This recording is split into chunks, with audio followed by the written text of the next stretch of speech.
నమస్తే, welcome to KK news. నేను శ్రీదేవి. ఇప్పటి వరకు రాజులు, రాజభవనాలు, రాజ సౌదాల గురించి కథలుగా తెలుసుకున్నాం. కానీ తొలిసారి విశాఖలో జగన్ కట్టిన ఋషికొండ రాజ సౌధంలో నిర్మాణాల గురించి తెలిస్తే మైండ్ బ్లాక్ అవుతోంది.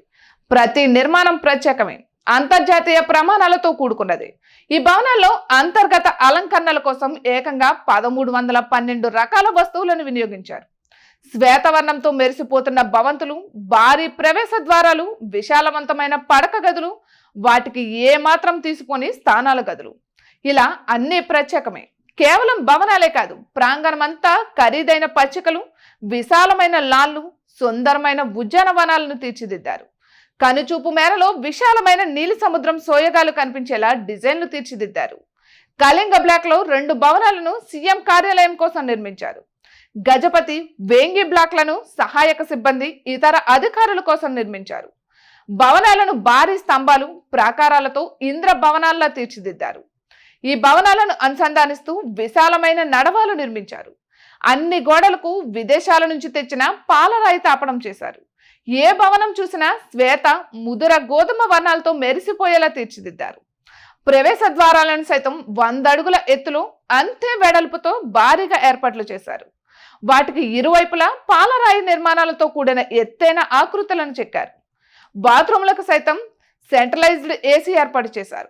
భవనాల్లో వినియోగించిన ఫ్యాన్లు, షాండియర్లు, ఇతర పరికరాలను ఏర్పాట్లు చేశారు. ఒక్క ఫ్యాన్ ధర 35,000 నుంచి ప్రారంభమైనట్లు తెలుస్తోంది. షాండియర్ల ధర ఒక్కొక్కటి 2 లక్షల వరకు ఉంటుంది. ఇక 12 బెడ్రూమ్లు, వేరువేరుగా మంచాలు ఏర్పాట్లు చేశారు. ఈ గదులకు చుట్టూ ఆటోమేటిక్ అద్దాల తలుపులు, బయట నుంచి ఎండ లోపలికి రాకుండా ఆటోమేటిక్ కర్టెన్లు ఏర్పాటు చేశారు. హాలుకు 2 వైపులా భారీ సోఫా సెట్లు ఏర్పాట్లు చేశారు. ఓపెన్ కిచెన్, సముద్రాన్ని చూస్తూ భోజనం చేసేలా డైనింగ్ హాల్ నిర్మించారు. 2 వైపులా అతిథులు, సన్నిహితులతో ఏకాంతంగా మాట్లాడుకునేందుకు మరో 2 గదులను నిర్మించారు. బాత్రూంల గురించి ఎంత చెప్పినా తక్కువే. వాటిలో ప్రత్యేకంగా స్పా ఏర్పాట్లు చేశారు. కమోడ్లు, షవర్లు, కుళాయిలు అన్ని ప్రసిద్ధ జపాన్ కంపెనీలకు చెందినవే. బాత్రూంలో భారీ కమోడ్లను ఏర్పాట్లు చేశారు. 100 అంగుళాల భారీ టీవీలను సైతం అమర్చారు. విదేశాల నుంచి తెప్పించిన మార్బుల్, గ్రానైట్లను మాత్రమే వినియోగించారు. ఇక జగన్ కుటుంబం కోసం నిర్మించిన 3 గదులు సముద్రానికి అభిముఖంగా ఉన్నాయి. పూర్తి విదేశీ పరిజ్ఞానంతోనే ఈ నిర్మాణాలు సాగినట్లు తెలుస్తోంది. ఇక ఇటువంటి మరెన్నో వీడియోస్ కోసం కేకే న్యూస్ తెలుగు ఛానల్ని సబ్స్క్రైబ్ చేసుకోండి.